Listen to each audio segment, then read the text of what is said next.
let's see, about downtown, the businesses, a few of the old businesses remain. Menswear, Horseshoe Tavern, and the biggest treasure of all, Oachco Feed.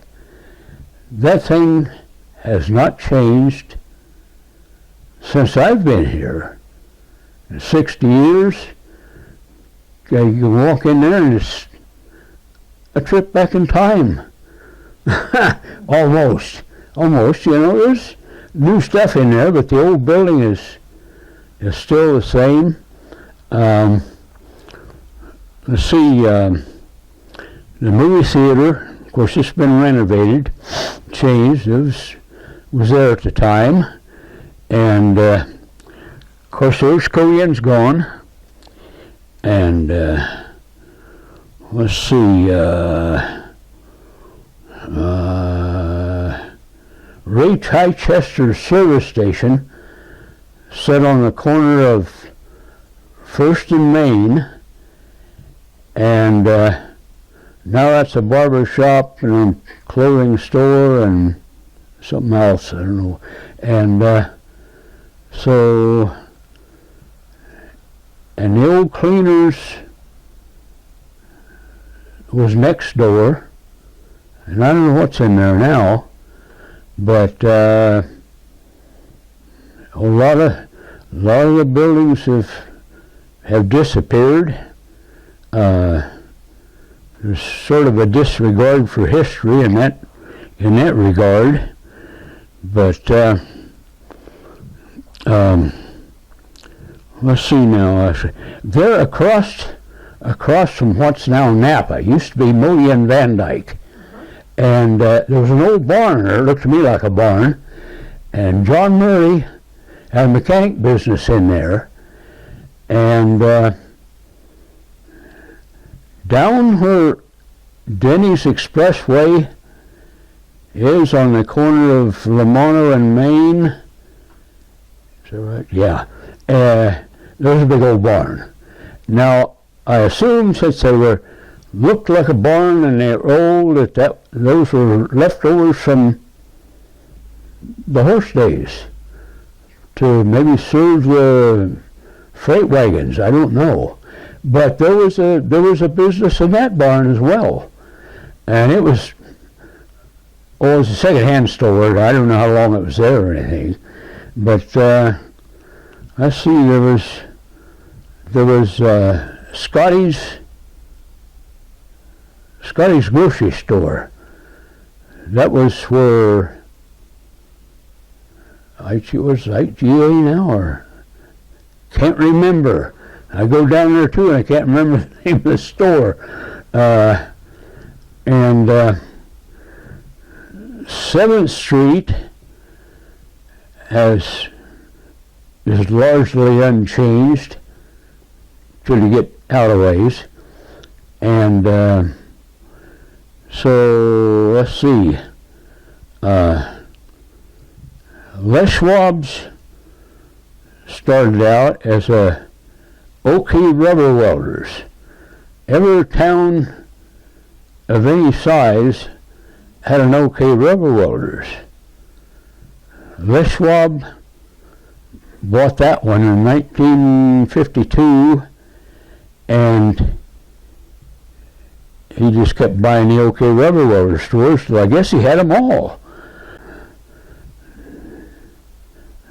Oachco Hardware, Lawrence and L.A. Mayfield ran that. Go-to place if you wanted anything in the hardware line or good, solid information. Lawrence seemed to know everything, and Ellie did too. A quick story on Ellie. I went in one morning and said, "How are you?" and so on. I said, "Darn, I tried to start my old truck and I pulled the choke out and the wire broke. And now what the heck am I going to do?" She said, "Music wire. Hand me a little blue box, music wire." worked perfect. And I still got the little blue box and the rest of the music wire. And that's, oh my gosh, that's got to be over 50 years ago. And so let's see, there was, I think I mentioned Ray Chichester, Jack and Irene Duckett ran the welding and manufacturing shop down there across Moshco Feed. And they started out in a little building right there by the road. I don't know what's in there now, but anyway, they built a new building and run a good business there for a number of years. And so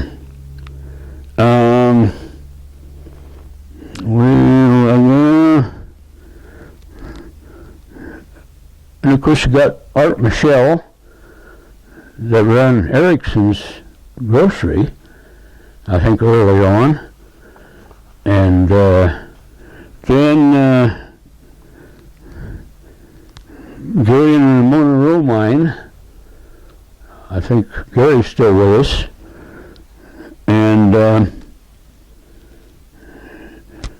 Joe's East Side Market, the building's still there, and the sign's still there, but I think that was Joe Giovannini, I'm not sure. But anyway, probably shouldn't mention the ones that I'm sure about, but Ann McDonald, she was a local attorney. I knew her. And yeah, we go back to menswear here. Eddie and Marie Lane ran that, and the son runs it now, I guess. And that remains unchanged. And so there was J.C. Penney, Motor Day, which my wife liked both of those, and of course they're gone now. And let's see, there's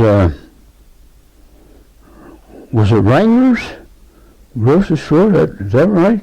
Yeah, they. I'm down there. I think where that bank building is now, the new bank building. Somewhere along in there,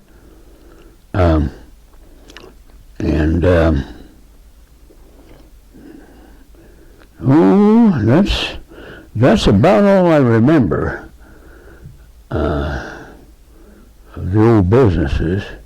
1976 or so, yeah, I'm pretty sure it was 1976, I was looking for an old pickup to restore. Well, it was my first full restoration project and didn't know what I was doing, so an ad came up in the paper for a 1936 Dodge. Whoa, my dad had one, and I had to have that. So it was in Redmond, so we went to Redmond, and as soon as I rounded the corner I could see the top of it sticking over the fence. I knew it wasn't a 36. It turned out to be a 39. But well, it was there, and a 39 is pretty hard to come by, so I bought it. And so we got it to running, but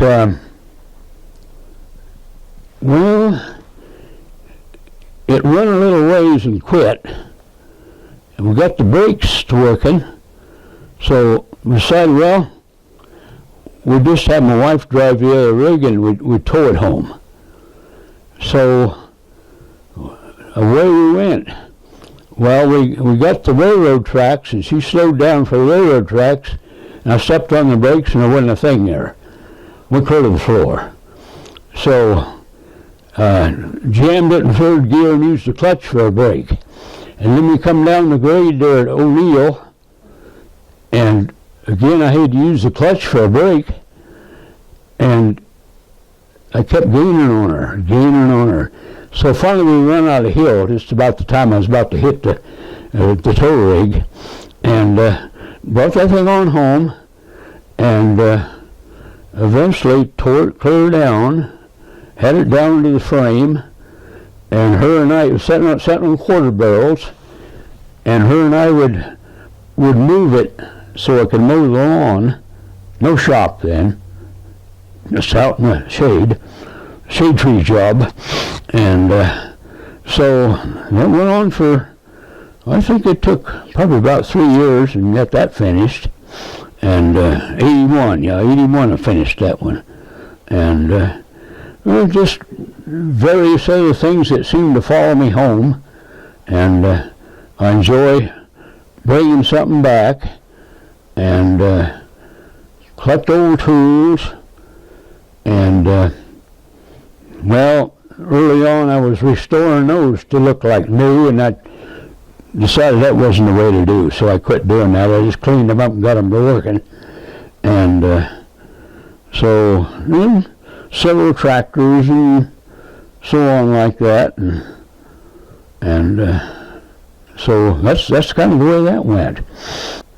Let's go back to World War II, or the end of World War II, for a little bit. Now, Dad decided, well, he needed a new car. Well, he didn't have any car at all. All we had was an old pickup that served the farm, so they were starting to let him build new cars again.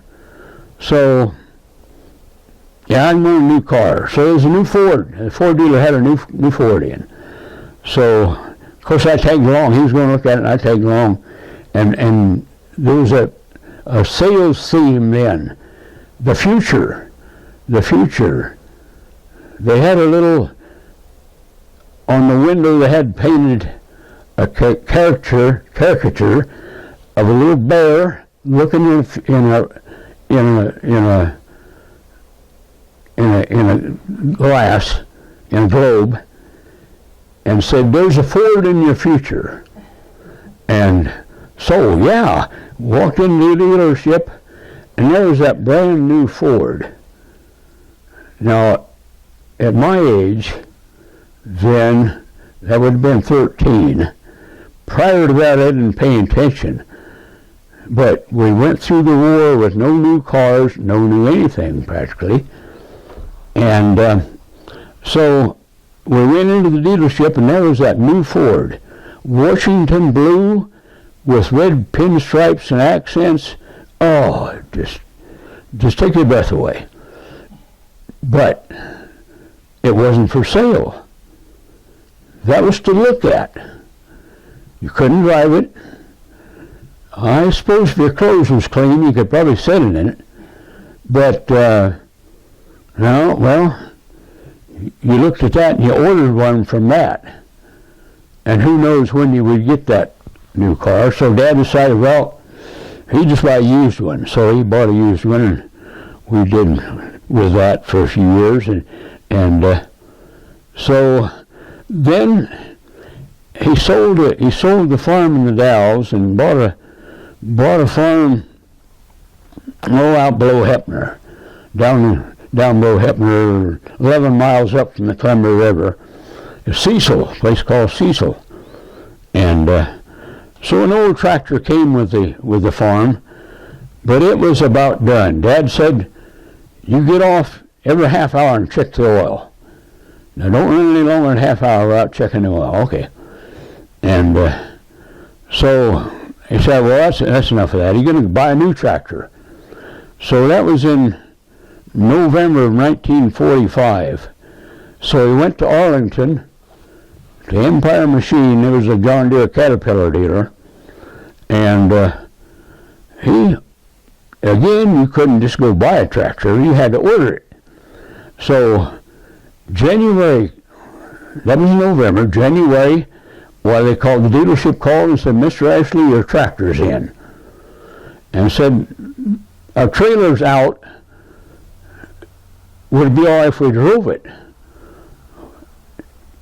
I drove it up to your place. He, yeah, sure, that's fine. And so it's 22 miles. And down the creek, the valley narrowed up and around the corner, and there was a little hill and whatnot. And we knew about when it was going to get there, but pretty soon you could hear it. Oh my golly. Now again, something new was just fantastic. And so it got louder and louder in that little hill, And when it popped up over that hill, oh, God, there's that new tractor coming down the road, and there's a pickup behind it. And they drove it into the yard and got off, and two guys there, and Dad talked to him for a little bit, and finally one of them says, "No, Mr. Ashley, I'm sorry, but we have to take the seat. This is the only one we got. And so as soon as we get a new seat, we'll bring it to you." So the guy took a wrench out of his pocket and took the seat off the tractor. So Dad had his old mowing machine sitting down by the creek, so he went down there and took the seat off that old mowing machine and put on the tractor, and then about 2 weeks later, well, here come the guy in the pickup and with a new seat, and took the old seat off, put the new seat on. So I thought that was pretty interesting that they were building tractors faster than they could build seats, I guess. I don't know. Anyway, and that's all that story. I got a 1940 Dodge truck to restore, and that goes all the way back to high school. I went to high school in Fossil, and there was a ranch down Butte Creek that these people had moved up from Portland. They'd leased that ranch, I think, and so one day they drove that old truck to town, and I thought, I'd never seen one like that before. The headlights were different on it. Headlights were down low. Come to find out later, it's a California truck. That California law, weird then, weird now, dictated that you had to have the lights only so many inches off the pavement. Well, where they were on the factory models, where they were too high, so they had to lower them down. They made a kit and adapted them so they could lower them down they were built in California. So that plant probably had that stuff, all that in. All the trucks that came out of that plant were the same. And so anyway, years went by, and quite a few years. And the people retired and moved to town. And the way old farmers do, they brought all their stuff with them, and that included the old truck. And his sole purpose was to hold up a big oil barrel, and for the oil furnace, I suppose. And so I stopped. Well, come to find out, the way things happened, why my wife's brother married their daughter, so sort of family. And so I told him, I said, if you get ready to sell that old truck, I'd like to buy it. So time went by, and got a letter from him, and said, we're ready to sell the old truck, give me the price, and so okay. So it had been sitting there for quite a long time, and so the brother-in-law, he called me and he said, well, I got the old truck to running. And he said, but I drove it around the loop, but the muffler fell off and I ran over it. So we had to bring the muffler, and we took the battery out of the tractor to start it, and he said, you have to bring the battery. Okay, we did. And so got the old truck running, and so that was in May of 1980. So we started out with the old truck, and my wife was falling in what we call the old crummy, and so we got going along pretty good. We headed out to go to Mitchell, and we would go from Mitchell to Prineville, and so I started up Rancherie, and that was a sort of a pass, and the old truck started slowing down. Oh, what the heck is going on here? And finally I had it down in grinding gear. I was just barely moving. And as I look back on it, well, the valves had started sticking. It had sat there so many years that the valves, well, it started up and running, but then the valves apparently got to sticking for some reason or other. And so I broke over the top of Rancherie, and then started down Service Creek, and she picked up speed then because I had that steep grade. And time I got to Service Creek, well, she was running fine. And my wife stopped me there and she says, "You got a rock in your duals."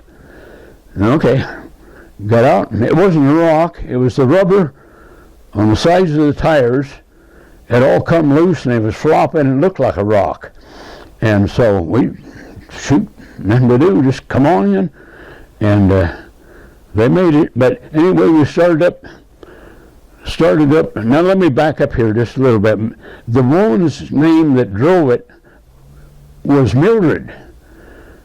And so Mildred, well, if Mildred liked you, you was okay, but if she didn't like you, stay out of her way. And so anyway, we started up Donnelly Grade. And those of you that are familiar with Donnelly Grade know it's steep and crooked, and so Mildred just come a-snorting up that grade. I was surprised. And we got to the top, we had a lunch with us, so we pulled over and found a place to eat our lunch, and so I told my wife now, I said, "Boy, she's like old Mildred. Just come a-snorting out there." I said, "Now don't you tell Mildred I called the truck Mildred." Well, you know how that goes. And Mildred was delighted. She thought that was really funny. And so anyway, we got to Mitchell, and I told my wife now, I says, "I don't want to drive it any faster than 35. I said the needle fell off the speedometer, and I don't know how fast I'm going, so I don't want to go any faster than 35. So we started out from Mitchell, and that nice highway, and boy, we was sailing right along. And she went around me and done a brake check on me and pulled me over and said, she's got to come around and said, "Now that was 35. Oh, dang, it's just crawling. And so anyway, we come over the mountains and come on in, right, got down to the east end of Ochoco Lake there, and met a cop. Well, here come the cop. He spun around and come after me. And of course it didn't have any visible license. It had a license on it, but they was old. And but I had a trip permit with it, stuck in the back window, like they said. So I told him, I says, "I got a trip permit in the back window. What does it say?" And I wrote it, told him what it said, and so he would talk a little bit, and he okayed it, and so we come on in, no more problems. So that was the next morning. I went out to look at my new truck, and it had white stuff on it.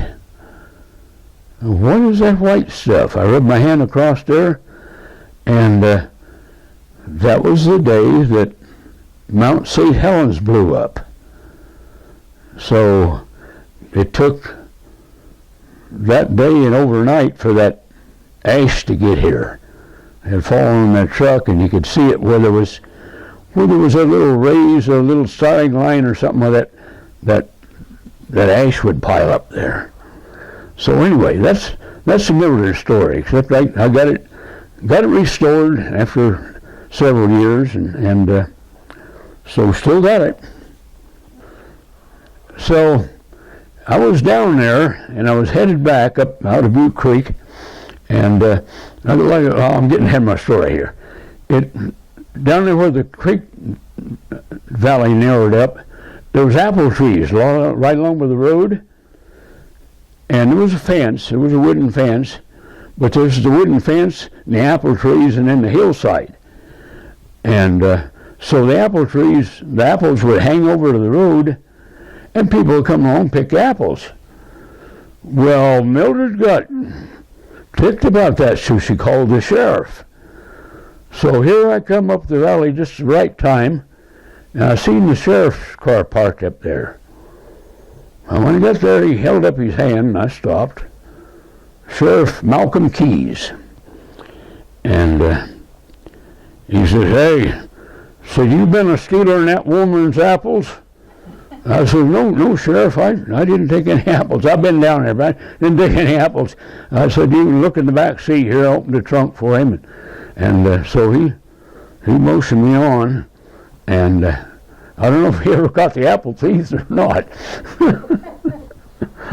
So that's the end of that story.